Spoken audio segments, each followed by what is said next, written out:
नमस्कार, मी ऋतुषा कदम। आपण पाहत आहात एनडीटीव्ही मराठीचं विशेष बातमीपत्र महाराष्ट्रनामा। महाराष्ट्र सरकारनं सर्वसामान्यांसाठी कोणते निर्णय घेतले, कोणत्या योजना राज्यामध्ये राबवलेल्या आहेत ज्यामुळे राज्याचा चेहरामोहरा बदलतोय याची माहिती आम्ही तुम्हाला या बातमीपत्रामधून देणार आहोत। या सविस्तर बातम्यांना सुरुवात करूया। ग्रामीण अर्थव्यवस्थेचा कणा असलेल्या पशुधनाला केंद्रस्थानी ठेवून महाराष्ट्र दुग्ध उत्पादनात जागतिक स्तरावर अग्रेसर होईल असा विश्वास मुख्यमंत्री देवेंद्र फडणवीस यांनी व्यक्त केला। परळी येथील ओपळे मैदानावर आयोजित 3 दिवसीय महापशुधन एक्स्पो 2026 ला भेट दिल्यानंतर ते बोलत होते। शेतीतील हवामान जोखीम कमी करण्यासाठी पशुधन हेच शेतकऱ्यांचं खरं भांडवल असून गायीचं आर्थिक महत्त्व ओळखूनच तिला राज्यमाता असा दर्जा देण्यात आल्याचं त्यांनी नमूद केलं। राज्यातील पशुसंवर्धन क्षेत्राचा विकास दर 25% नेण्याचं उद्दिष्ट असून त्यासाठी आर्टिफिशियल इंटेलिजन्स आणि आधुनिक तंत्रज्ञानाचा वापर केला जाणार आहे। उदगीरचं दूध भुकटी केंद्र 100 कोटी रुपये खर्चून पुन्हा सुरू करण्याची घोषणा त्यांनी केली।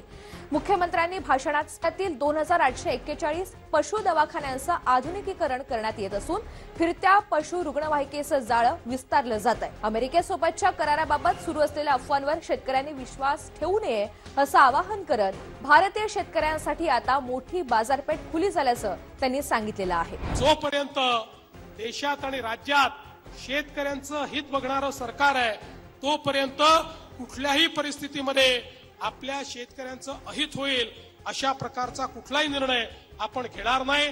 त्यामुळे आपलं डेअरी सेक्टर असो, आपलं कृषीचं सेक्टर असो, कुठलंच सेक्टर आपण अमेरिकेकरता किंवा युरोप करता ओपन केलेलं नाही, हे देखील या निमित्ताने मी नमूद करू इच्छितो। महाराष्ट्र शासनाच्या विविध विभागांनी टाटा ट्रस्ट, नाम फाउंडेशन आणि नागपूरमधील 6 नामांकित रुग्णालयांसोबत एकूण 12 सामंजस्य करार केलेत। मुख्यमंत्री देवेंद्र फडणवीस यांच्या प्रमुख उपस्थितीमध्ये पार पडलेल्या आरोग्य, जलसंधारण आणि ग्रामीण विकासाला मोठी गती मिळणार आहे। विशेषतः विदर्भ आणि मराठवाड्यामध्ये दुर्लक्षित घटकांचं जीवनमान उंचावण्यासाठी ही 3 वर्षांची धोरणात्मक भागीदारी अत्यंत महत्त्वाची ठरेल। या कराराअंतर्गत गाळमुक्त धरण, गाळयुक्त शिवार योजनेद्वारे 1500 जलस्रोतांचं पुनरुज्जीवन केलं जाणार आहे। यावेळी टाटा ट्रस्टचे अध्यक्ष नोएल टाटा, अभिनेते नाना पाटेकर, मकरंद अनासपुरे आणि मंत्रिमंडळामधील सदस्य सुद्धा उपस्थित होते। आता बातमी मुंबईकरांसाठी आहे। मुंबईमधील प्रवाशांची स्थानकापर्यंतची पायपीट थांबवण्यासाठी आणि वाहतूक कोंडीवर उपाय म्हणून शहरामध्ये पॉट टॅक्सी चालवण्याचे निर्देश उपमुख्यमंत्री एकनाथ शिंदे यांनी दिले। रेल्वे किंवा मेट्रो स्थानकापासून घरापर्यंतचा प्रवास सुलभ व्हावा या उद्देशानं या प्रकल्पाचं नियोजन करण्याचे आदेश प्रशासनाला देण्यात आले। या महत्त्वाकांक्षी प्रकल्प राबवण्यासाठी महानगरपालिकांनी MMRDAची मदत घ्यावी अशा सूचना सुद्धा जारी करण्यात आल्या।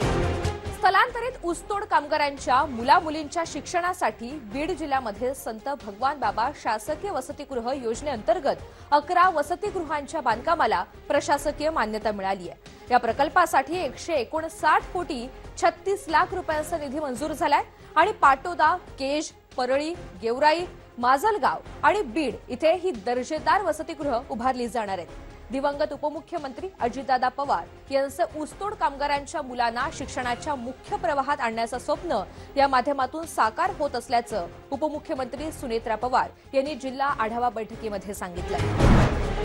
पुण्यात पुढच्या बातमीकडे, हवामान बदलाचं संकट हे प्रशासनासमोरील मोठं आव्हान असून यावरील उपाययोजना सर्वसमावेशक असणं आवश्यक असल्याचं प्रतिपादन मुख्यमंत्री देवेंद्र फडणवीस यांनी केलं।